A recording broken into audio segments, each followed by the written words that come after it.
వైపు తిరిగినట్లయితే నువ్వు కట్టిక చీకట్లో ఉన్నావు, అగాధ జలముల్లో ఉన్నావు.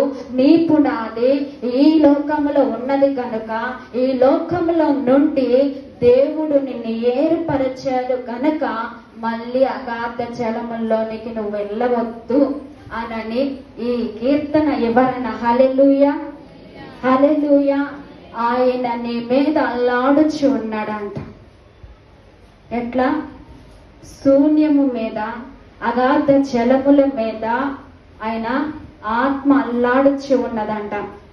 అయితే భూమి మీద బ్రతుకుతున్న మనము ఏమనుకుంటున్నామో తెలుసా? ఈ భూమి మీద నా కష్టార్జితము, నా చేతుల కష్టార్జితము వల్లనే నేను సంపాదించుకొని, నేను పైకి వచ్చి, నేను బిల్డింగ్ కట్టుకొని నా పిల్లల్ని లక్షలు పెట్టి చదివించుకుంటూ ఉన్నాను. దేవుడు చేసింది ఎక్కడా అని అడుగుతూ ఉన్నారంట. హల్లెలూయా.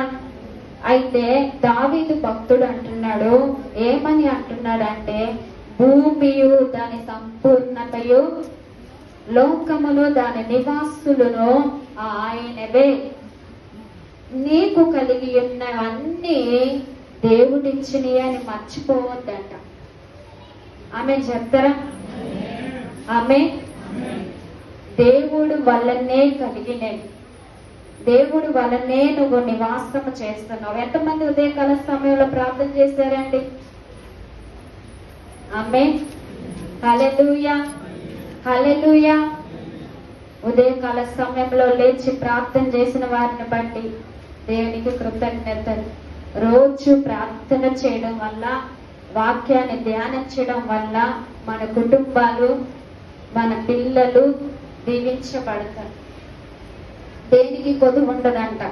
అయితే ప్రవాహ జలముల మీద దాన్ని స్థిరపరిచి ఉన్నాడు. అంతేకాదు, యెహోవా పర్వతమునకు ఎక్కదగిన వాడు ఎవడు? ఆయన పరిశుద్ధ స్థలములలో నిలవదగిన వాడెవడు? చాలు. యెహోవా పర్వతమునకు ఎక్కదగిన వాడెవడు? ఎవరు ఎక్కుతారండి? పర్వతం అంటే ఏంటిది? యెహోవా పర్వతము ఎక్కదగిన వాడెవడు అని అడుగుతూ ఉన్నాడు. ఆయన పరిశుద్ధ స్థలములో నివసించదగిన వాడెవ్వడు? నిలవదగిన వాడెవ్వడు? ఎవరు అంటే, ఎవరైతే పరిశుద్ధత కలిగి ఉంటారో, ఎవరైతే నీతిగా ఉంటారో, ఎవరైతే దిన క్రమం చొప్పున ప్రార్థన చేస్తారో, ఆత్మీయ అనుభవంలోనికి ఎవరైతే దినాన కొంచెం పెరుగుతూ ఎగుతారో వారు ఎక్కగలుగుతారు. ఇప్పుడు చెప్పండి, ఎంతమంది ఆత్మీయ అనుభవం ఉంది? ఎంతమంది ఎన్ని గంటలు ప్రార్థన చేస్తున్నారు? ఎంతమందికి దేవుడు స్వరం వినబడుతుంది? ఎంతమందికి దేవుడు దర్శనాలు ఇస్తున్నాడు? ఎంతమంది ముఖ దర్శనం చూస్తున్నారు? ఎంతమంది దేవుడితో ముఖాముఖిగా మాట్లాడుతున్నారు? ఎంతమంది దేవుడి దగ్గర నుండి నేరుగా జవాబు పొందుతున్నారు? ఎంతమంది దేవుడు చూస్తున్నారు? ఎంతమంది ప్రార్థన చేస్తే నేరుగా ప్రార్థన దేవుడి దగ్గరికి వెళుతుంది? ఎప్పుడు వెళుతుందంటే ప్రార్థన చేయటము పెరగాలి. హల్లెలూయా. ఒక చుట్టం వస్తే పని పెరుగుతుంది కానీ తగ్గుతుందా? ఆ చుట్టానికైతే మనము ఎన్ని మర్యాదలు చేస్తామో, అవునా కాదా? ఎన్ని మర్యాదలు చేస్తామో, వాళ్ళకి ఇంకా వెళ్ళి షాప్కి వెళ్ళి బట్టలు కూడా తీసిస్తాం. మర్యాద. ఏం మర్యాద? వాళ్ళు అనేస్తారు కదా, వాళ్ళ ఇంటికి వెళితే సరిగ్గా పట్టించుకోలేదు, వాళ్ళ ఇంటికి ఇంకోసారి వెళ్ళకూడదు, వాళ్ళ ఇంటికి వెళ్ళే బదులు మన ఇంటికాడ ఉండటమే బెస్ట్ అని అనుకుంటారు కదా. అయితే మన దేవుడైన యెహోవా ఉన్నతమైన అనుభవంలోనికి తీసుకొని వెళ్తాడంట.